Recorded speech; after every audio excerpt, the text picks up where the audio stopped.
Gusto mong malaman kung saan nagtatago si Joaquin, di ba?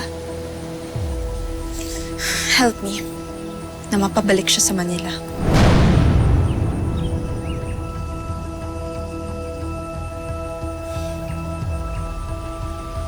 Babalik ka rin sa akin, Joaquin.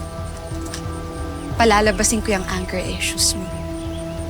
Tingnan ko na lang kung hindi ma-turn off sa yung babaeng yun.